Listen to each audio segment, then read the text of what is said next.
You're listening to Leadership Powered by Common Sense with your host, Doug Thorpe. Here's Doug.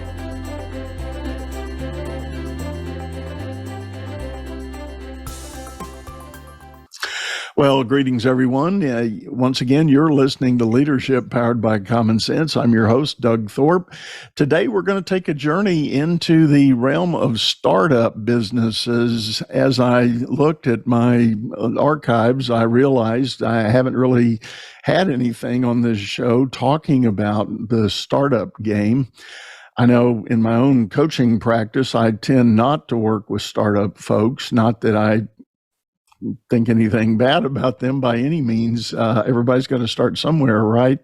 But it is an area that is very important to the long-term growth of the economies everywhere. And my guest is a lady named Jan Cavelle. She focuses on the startup and early stage scale-up companies. So we're going to pick her brain and hear a little bit about best practices for startup. Jan, welcome to the show. Doug, thank you so much for inviting me on the show. Yeah, happy to have you. You folks might detect a bit of an accent. Tell us where you're located. Just a touch of a UK accent going on here. Yeah. Well, good. Well, we do have a bit of a custom here. I like to ask my guests to give us a little bit of backstory of your journey that has brought you to this place and your passion and focus on how you're helping people today. So what is your backstory, Jan? Well, my backstory, Doug, is that I've had, over the long years, I've had quite a few startup businesses of my own. And on one particular one, I grew up to about 50 odd staff from a kitchen table startup. And particularly when we're talking leadership, but in all aspects of business, that was, as you can imagine, a pretty eye-opening, bumpy, exciting, mixed journey. And, you know, it became fascinating to me as I got further on in my career of doing that, because I got involved in writing and I wrote articles for magazines originally. And I got very obsessed with, you know, the whole process of growth, that transformation from your tiny company to an early scale company and what was necessary to make that work. And so as the writing expanded and I decided to step back from business, I got involved almost for pleasure with writing a sort of thesis on this subject of the transformation. And then, of course, it dawned on me that really there was a lot of material there and I should do something useful with it. And so by chance and luck and immense gratitude, I got a contract with Bloomsbury Publishing, became a book, and that was my first book. And so I've gone on from there to write more and other books and what have you, but all to help startups and early scale, because I think there's a lot, particularly surrounding the growth problems, but isn't so highlighted. And hopefully I can do some good there. Right. Well, as most of my listeners know, I do have a long chapter in my prior experience as a banker, and I definitely watched entrepreneurs who put ideas together and brought them to life as a business.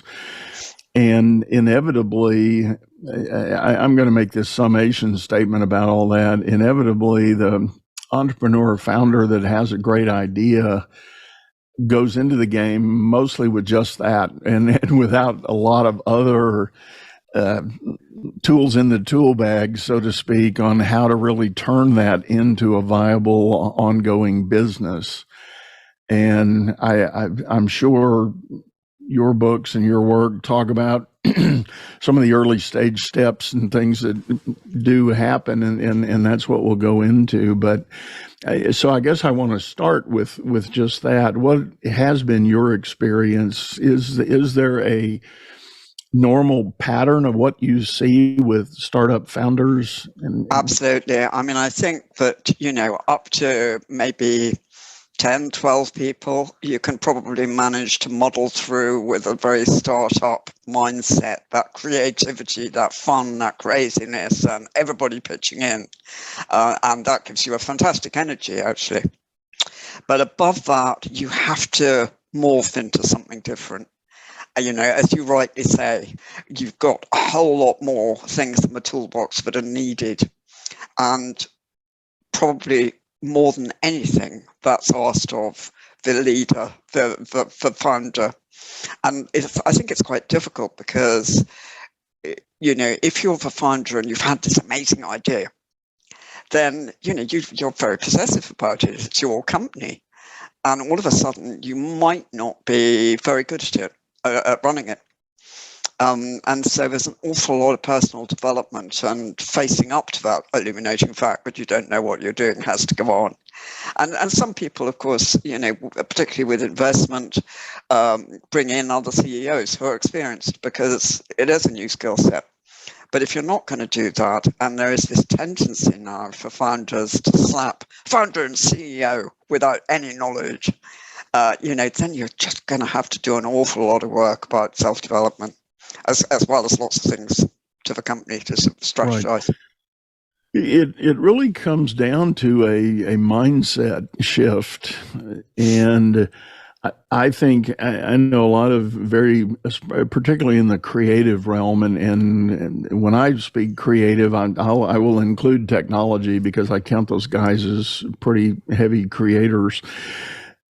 You come in with that energy and that pep and that excitement about the idea, but all the stuff to run a company, figuring out payroll, figuring out banking, figuring out facility, figuring out, resources, it starts to feel like a burden and something that's taking you away from that creative vibe that you've got. And that's where that, in my experience, that's the first place a founder inevitably starts to, waffle a little bit. I love that. Yeah, I think you're absolutely right, Doug. It's that curious thing. I've got to hang on to it because it's my company. And yet, you're doing all these things that you hate doing, actually. Creative, inventive ideas people are not the people who are good at that sort of stuff, for payroll or whatever. So it's the sensible ones, the experienced ones, and the ones who develop actually learn they've got to let it go. Right. And the others get into trouble. You're right, flounder. Somewhere along the way, somebody taught me the phrase that when you're an entrepreneur in a startup mode like that, CEO means Chief Everything Officer. Yeah, I think that's right. And I think that's what the non-experienced ones try to be. And of course, this thing is taking off. It's growing at a pace and, you're firefighting everywhere and you're making a mess of it because, you can't do everything all of a sudden. You can't even run, 50 people on your own, whereas you could probably run 12 quite efficiently and support them and do a good job on leadership. But 50 you can't do and run the company and do the payroll and look after the clients. Crazy. You can't do it. Right. So what are some of the things that you work with entrepreneurs in the startup mode? What are some of the first steps that you guide people through? I think the first thing they've got to do is recognize that actually that, they are building, if they want to, that, they're going to have to adapt and change. And if not, they're going to say to themselves, actually, I had the greatest of fun and I'll keep some share in the company, but, actually, I'm going to let go. So it's that choice, I think, is really important. And that's terribly hard to make because most of the founders, myself included, clung on because it's my baby, and just go over the same old ground, working ourselves and the company into the ground. So that's probably the biggest first step. And once you've decided that point is then so exciting because you can move forward and strategize and plan what you're going to do, plan how you're going to get the other people in that you will need at a bigger size, plan how you're going to finance that, what resources are needed. And yeah, it gets great fun again then. Yeah. I know there have been several books written about just the entrepreneur journey in general, and one that pops to my mind in context of what we're talking about here is Gino Wickman's famous Traction book, where he introduces the entrepreneur operating system. And there's a whole section in there that he speaks about the identification of roles. And what he's talking about, if I'm recalling it correctly, is that there is a role as visionary, but that's not necessarily the chief executioner or the person that goes out and executes on things. And one of the early hurdles might be for a founder to consider separating those two roles. And if you want to take that pride of ownership and creation so fine, stay in the visionary role, but hire that CEO to come in and go execute on the vision and make things happen or help make things happen. I think that's absolutely right. There's this assumption. I mean, it's very much what happened to Steve Jobs, isn't it? He had to go away and think about transforming himself in many ways, because, people who are wildly creative are not necessarily people. They love to do what they do, but they might not inspire other people. And that's what you need. It's that visionary capacity. So you're either going to have to learn how to do it or get somebody else to do it, because otherwise you can't bring all the stakeholders, including your team, most of all, with you on the journey. You're just not going to make them want to get out of bed in the morning. Yeah.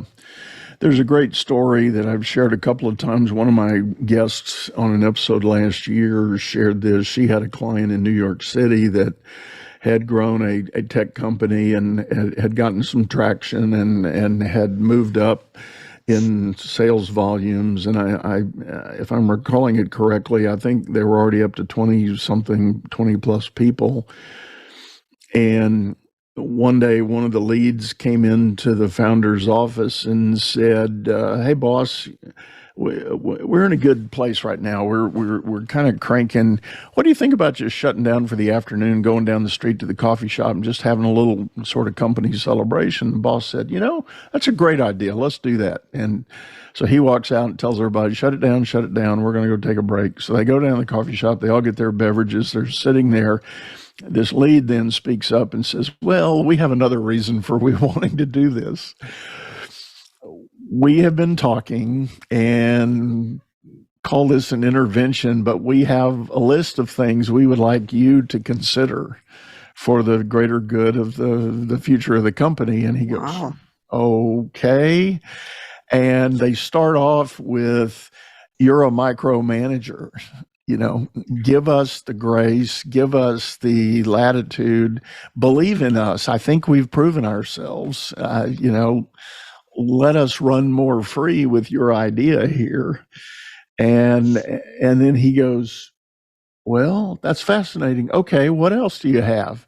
And he, really took it in as the story goes, which, sidebar comment, really proved an incredibly high degree of emotional intelligence, right? For not being threatened or not being offended or not being upset about that, but rather taking the moment, take it all in. And he basically told them when they were done, he said, "I'm going to go think about all these things and I will get back to you with my answers." And he came back a couple of days later, had the same list, and he said, "All right, here's what we're going to do. And here's my part here, here's your part there, da-da-da-da-da." Went through the whole list, made a commitment, and it just skyrocketed the company to the next level. And so, kudos to the lead there and the people for having the belief that they could do that. So kudos to the founder for the little bit of culture and environment he had created where they felt comfortable doing that. And again, credit to him for taking it all in and being willing to make the pivot and make the adjustments to allow that to happen. Absolutely. It's credit all round, isn't it? Because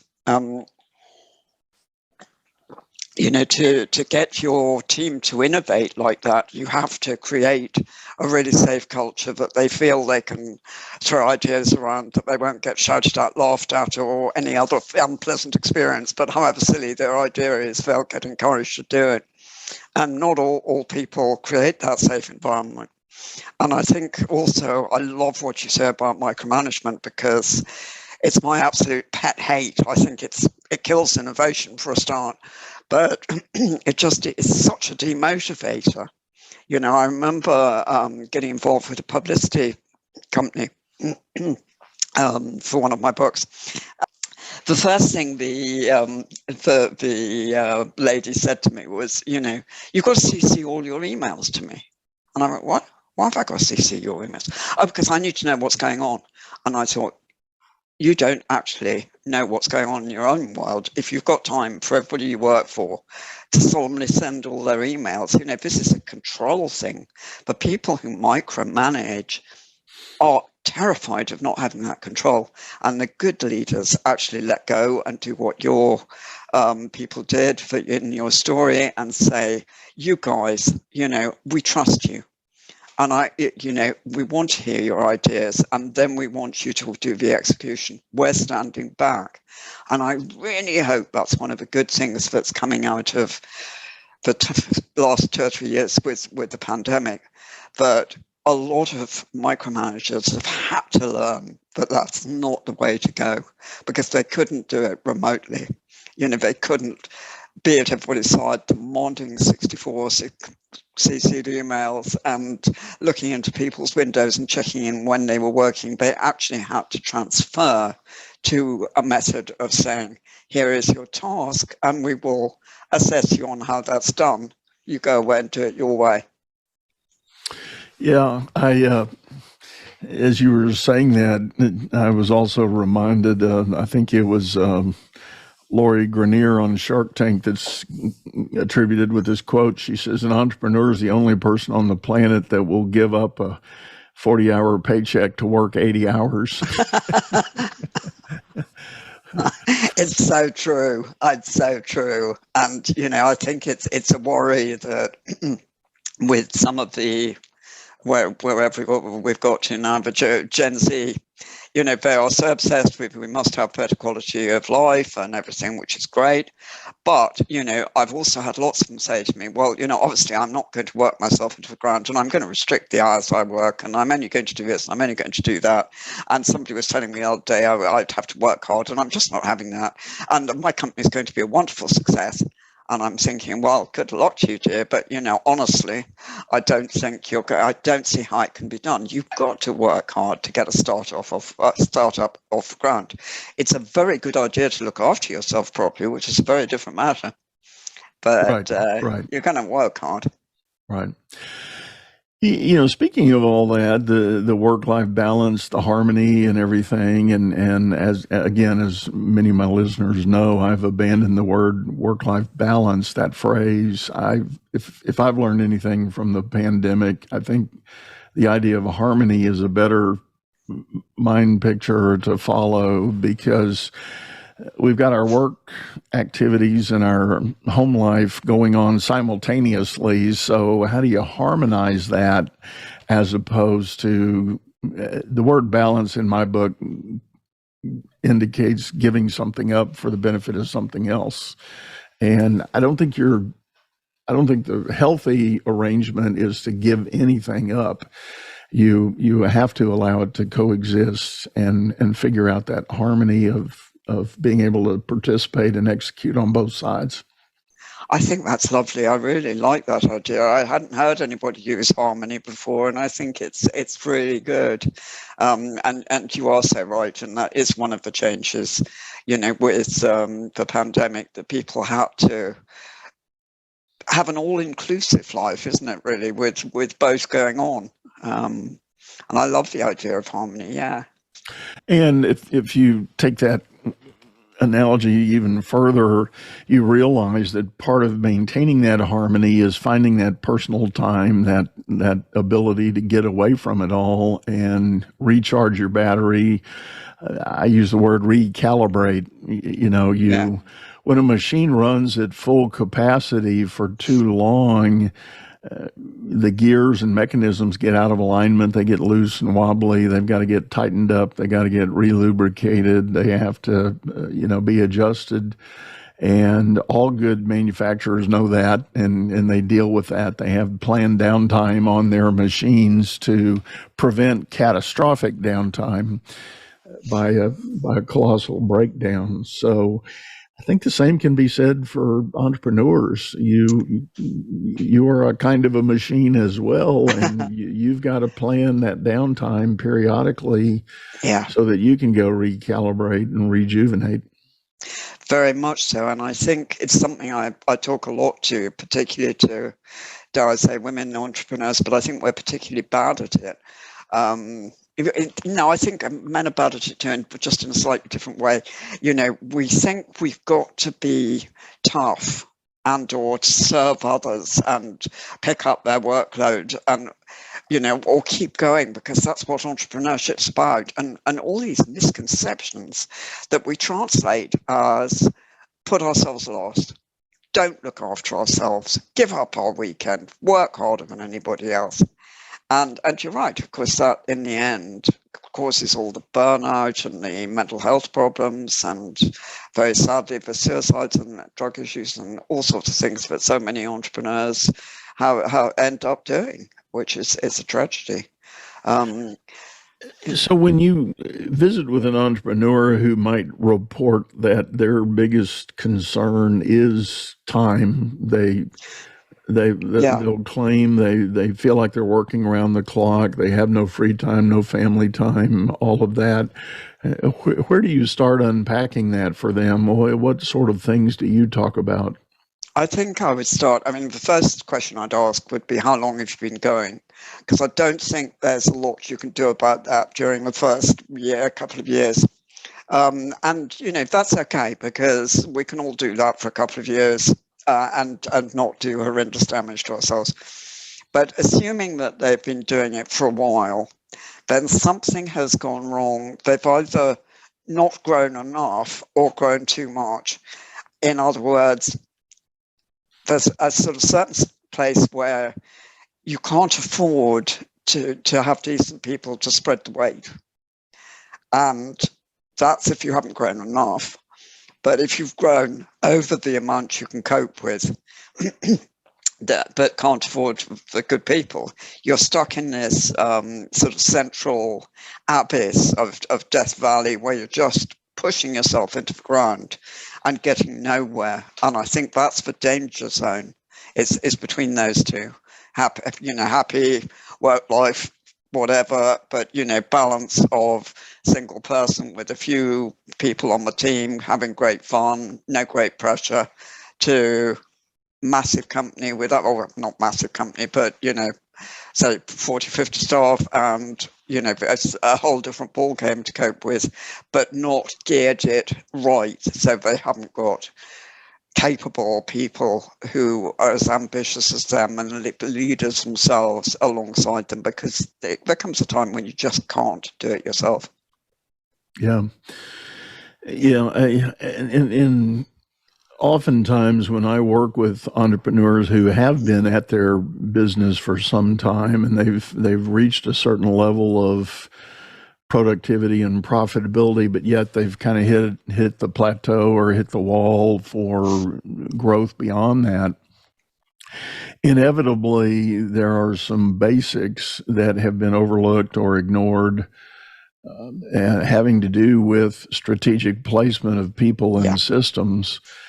And I start usually with those owners and say, what is your exit plan? Do you have a vision that you're going to sell this thing one day or give it to family or whatever? Because if you are still involved in the day-to-day, you do not have a saleable business. No, absolutely. Plain and simple. You're seeing totally from my hymn sheet, with anybody of any business, I would say you should have a B plan, that you're creating something that is of value, that is sellable, small value, big value, middle value, whatever, But you just don't know what life's going to throw at you. And there may come a day for completely unexpected reasons that you need to walk away from that business. And unless you've got it in sellable condition, you're not going to be able to. Plus, as you so rightly say, it is those foundations of systems, people, whatever, that make growth easy. Without it, you are just going to go around in circles, chasing your tail and burning out. Yeah. I've got two situations I'm familiar with here locally, and both of them happen to be related to veterinary care. Right. Pet doctors. One gentleman spent his whole life building a practice and got to the stage of life where he wanted to retire, and he looked around and tried to find buyers. And in his mind, he said, well, I've built this clientele. Surely there's value there. Yeah. Well, with you being the only doctor in this shop, no, there is no value, because those people are loyal to you, not to some other tangible service or product. And when you go away, they're going to go away. So there is no loyalty in that regard. And then but parallel to that, there's another veterinary doctor that I actually use, and I've watched him. He has gone from essentially that one-man mindset. He was actually in a partnership, but he broke off. And he started building a practice that now is a massive machine. And yes, he still provides service. He's still a practicing veterinarian, but he's got enough other resources and assets that people identify more with the practice than they do with him. He has a saleable business. Yeah, absolutely. And that is one of the challenges, isn't it? Because, of course, with your customers and indeed any of your stakeholders, they all want you. I remember it coming to a point in my office and, where I was really stressed one thing and another and saying to my sort of right hand, I've had enough. They all want a bit of me. And it was exactly what it felt like. Everybody was tearing me, we want this, we want this, we want this. Every customer wanted to speak to me, for me to check over their order personally. You can't do it. You have to let your babies go. And that means your team, your customers, all of it has to go. You can't do it all yourself, and you can't. And equally on the flip side, there's no value in doing it either. Right. So, Jan, back to your basic approach with companies. If an entrepreneur says, "I've got a startup idea, I've already secured a little bit of funding, or I have resources, I just want a guide on this journey," what do you really do with them and for them through that process? I think that if they're at that stage, then we can look at strategy, which includes obviously the exit plan and building something of value, which is hugely exciting. And it includes almost the constant chicken and egg thing of, getting, but with both funding and people, you need a runway of time, don't you, to get the funding in place in time so that you can get the bigger premises. Because funding it's not a question, and this is one of the mistakes people make of thinking, oh, well, we're doing frightfully well, so I'll go looking for new premises today. Oh, but that means I've got to go and get funding. Oh, well, that's going to take a year, absolutely stuck. And it's the same with people. You're not going to be able to find senior level staff tomorrow, embed them and have them up and running tomorrow. It takes time. And so it's this jigsaw puzzle of strategy, which people have to get their head around. Very early startups are used to firefighting and solving the problem by an instant fix. And there's this transition to strategizing properly, I think, has to go on. Yeah. One element that I've observed and I talk to my clients about is the idea that unlike big business, where unless you're talking about a giant merger and acquisition scenario, but just normal business as usual, when there are key decisions to be made and key milestones to be met in the strategy and in the plan, the big business tends to, if you plotted everything, it tends to be sort of a smooth growing, curve. But in small business, it is, there is no nice gentle curve. It's giant stair steps. Yeah, that it is. And just to prove a point, it may be something like, okay, I want to get out of this rental facility I'm in, and I want to buy a building, or I want to build a building. Well, that's a major capex that has to happen, and so that's one of those giant stair step things. But even on more simple terms, if you have a key piece of machinery, and it has a daily output of, say, 100 units, and you're ramping up, rocking along, and all of a sudden this whale of an account shows up, and now they need 500 units. Mm-hmm. Well, what are you going to do? You got to go invest in, 4 more machines to make that happen. And that becomes that giant burden. And if you don't have the funding, if you don't have the mindset, if you don't have the team, all of those compound that giant stair step. Very true. And I think some people have to accept that if they're not ready for that giant step, the wise thing is to say, no, thank you very much, but we can't cope with your order. Because if they take it on, they will default, and then you can bet your bottom dollar that somebody giving them an order of that size has got all sorts of clauses, and they're going to be in serious trouble. Right.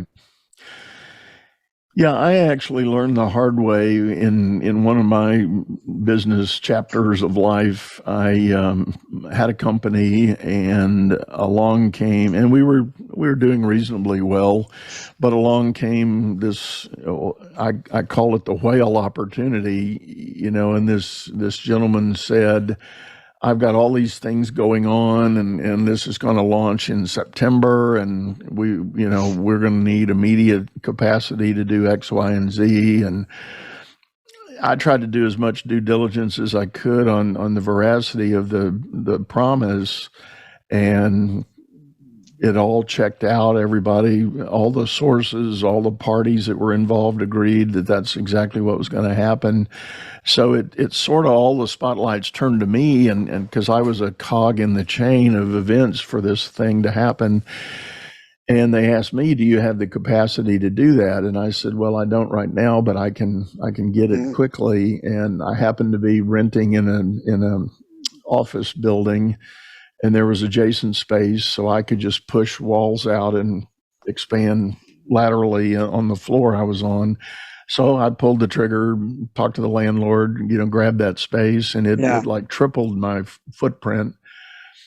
And where I'm going with the story, the deal fell through. Rock company whale of a volume evaporated overnight. Ouch. And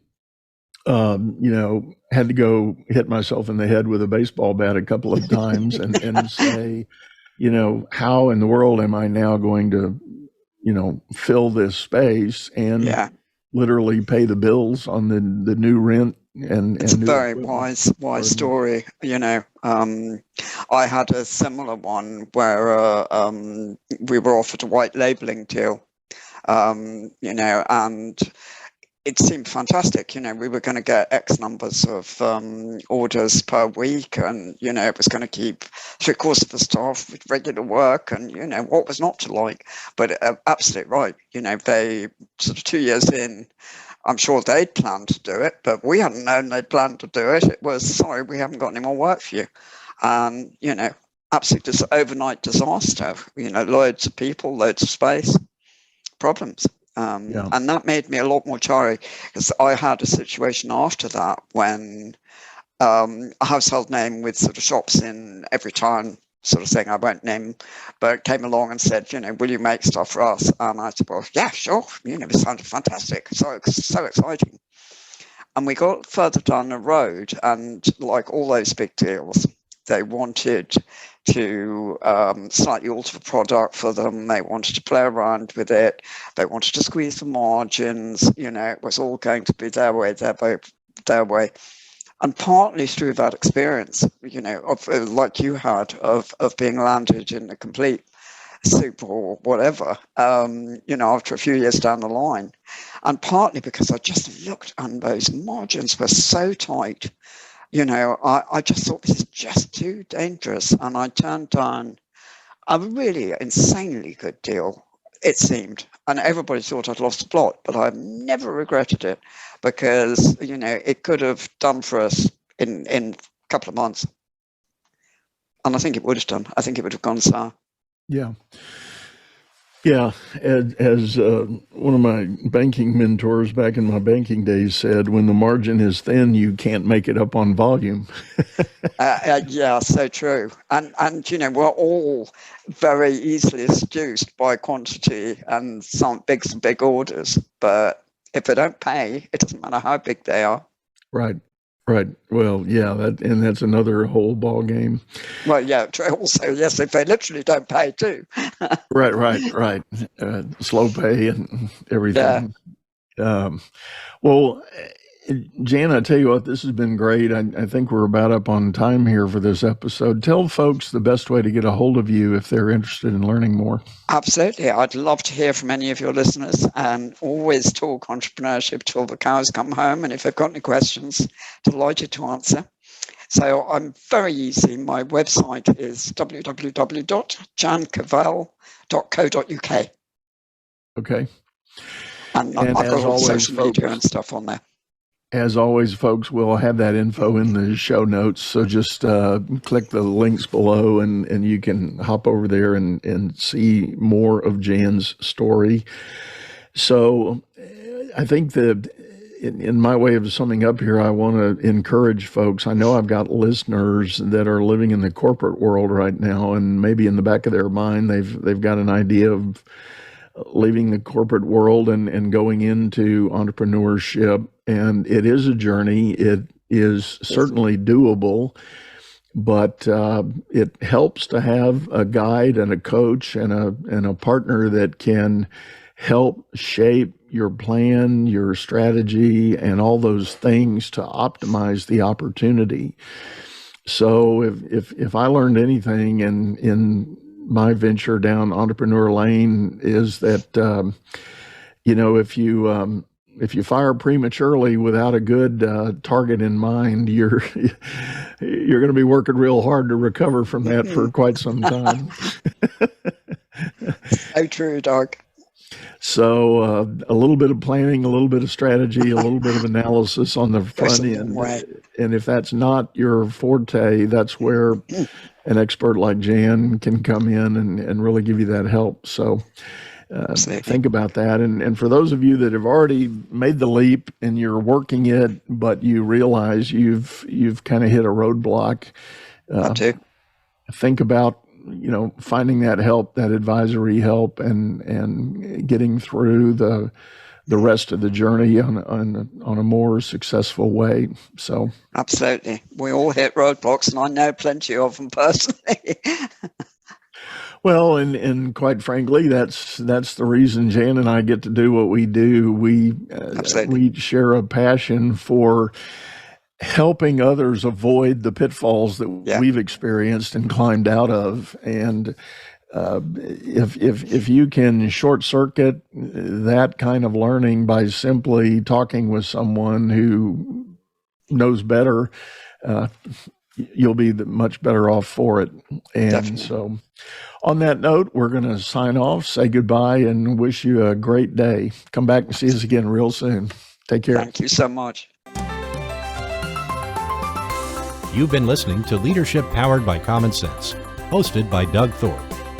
If you would like to know more about the coaching and advisory services he provides, visit dougthorpe.com.